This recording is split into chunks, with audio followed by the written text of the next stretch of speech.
Assalamualaikum anak-anaknya Ibu Guru.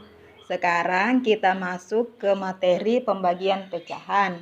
Sebelum kita masuk ke materi pembagian pecahan, kita mengenal dulu kebalikan pecahan ya. Misalnya 3/6. Apabila kita balik, dia menjadi 6/3. Kemudian 3/6 ini apabila kita kalikan dengan kebalikannya, maka dia menjadi 18/18 ya. 3 dikali 6/18, 6 dikali 3 juga 18. 18/18 itu sama dengan 1. Jadi apabila pecahan dikalikan dengan kebalikannya, maka hasilnya itu adalah 1. Ya.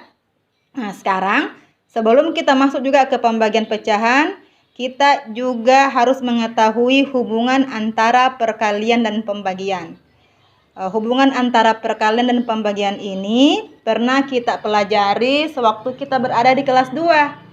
Ya, misalnya 3 dikali 6 sama dengan 18. Atau 6 dikali 3 sama dengan 18.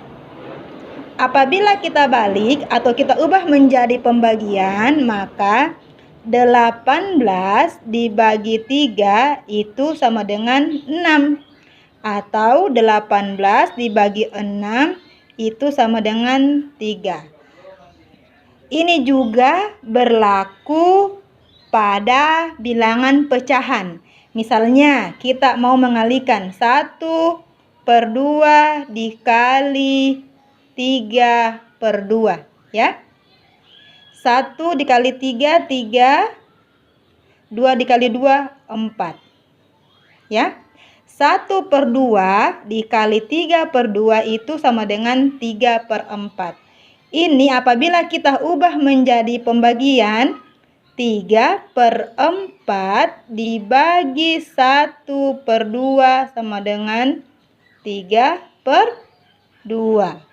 Atau 3/4 dibagi dengan 3/2, dia sama dengan 1/2.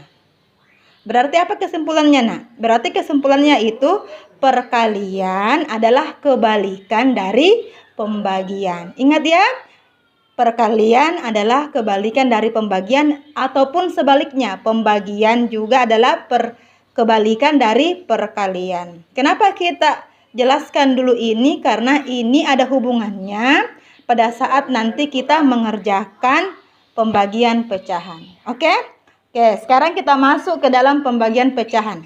Misalnya kita membagi bilangan asli dengan pecahan biasa ya. Materinya membagi bilangan asli dengan pecahan biasa.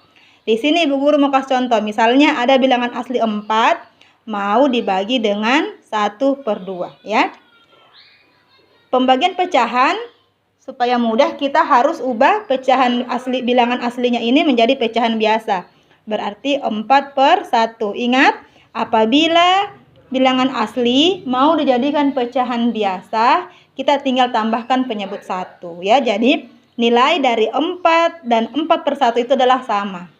Kemudian dibagi 1/2. Nah, kita ingat tadi hubungan antara perkalian. Jadi pembagian itu kebalikan dari perkalian ataupun sebaliknya. Perkalian itu pembagian dari perkalian. Untuk memudahkan kita menghitung pembagian, kita bisa mengubah tanda bagi ini menjadi tanda kali. Ya. Dengan catatan yang kita mau bagi atau 1/2-nya ini dibalik juga menjadi 2/1. Kalau di sini kan dibagi 1/2. Tanda baginya kita ubah menjadi kali. Kemudian 1/2-nya kita balik menjadi 2/1. Tinggal kita hitung. 4 dikali 2 sama dengan 8. 1 dikali 1 sama dengan 1. Berarti hasilnya adalah 8. Jadi kesimpulannya 4 dibagi 1/2 sama dengan 8. Oke, nak? Nah, sekarang supaya kalian lebih paham, Ibu Guru kasih contoh nomor 2. Misalnya kita mau membagi 8 dibagi 1/3. kita ubah menjadi pecahan biasa, 8/1.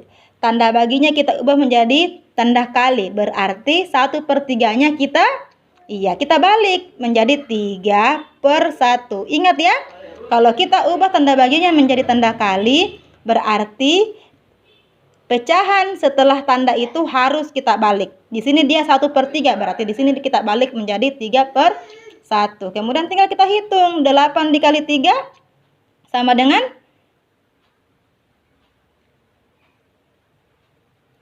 8 dikali 3 sama dengan 24 ya. 1 dikali 1 sama dengan 1, berarti hasilnya adalah 24. Berarti jadi 8 dibagi 1/3 itu sama dengan 24. Oke sayang, bisa dimengerti? Ya, sekarang kita masuk lagi ke pembagian bilangan, membagi bilangan asli dengan pecahan campuran ya. Ibu guru kasih contoh, misalnya kita mau membagi 6 dibagi 1, 1/2. Nah, semuanya ini kita ubah dulu menjadi pecahan biasa. Bilangan aslinya menjadi 6/1 dibagi 1, 1/2-nya kita ubah menjadi pecahan biasa dulu. 1 dikali 2 sama dengan 2, ditambah 1 sama dengan 3, berarti 3/2. Kemudian kita selesaikan, 6/1 dikali, tanda baginya kita ubah menjadi tanda kali, berarti 3/2-nya diubah menjadi 2/3. Nah, setelah itu kita hitung, 6 dikali 2 sama dengan 12, per 1 dikali 3 sama dengan 3. 12 dibagi 3 sama dengan 4. Berarti 6 dibagi 1, 1/2 itu hasilnya adalah 4. Bisa dimengerti sayang? Oke, lanjut. Supaya kalian tambah paham, Ibu guru kasih lagi contoh satu nomor. Misalnya kita mau membagi bilangan asli 10 dibagi 21/3. Semuanya kita ubah menjadi pecahan biasa. Berarti di sini 10/1 dibagi 2 dikali 3 sama dengan 6, tambah 1 sama dengan 7. Berarti 7/3. Oke, sekarang kita balik ya, atau kita ubah tandanya. 10/1, tanda baginya kita ganti menjadi tanda kali. Berarti 7/3-nya kita balik menjadi 3/7. Oke, jangan lupa ya. Jangan pernah lupa tanda baginya jika kita ubah menjadi tanda kali, berarti 7/3-nya dibalik menjadi 3/7. Oke. Sekarang tinggal kita kali. 10 dikali 3 sama dengan 30. 1 dikali 7 sama dengan 7. 30 per 7 itu apabila kita bagi dengan cara pembagian bersusun, maka hasilnya adalah 2/7. Jadi 10 dibagi 2, 1/3, hasilnya yaitu 2/7. Mengerti anak-anak? Oke, semoga kalian paham ya. Assalamualaikum.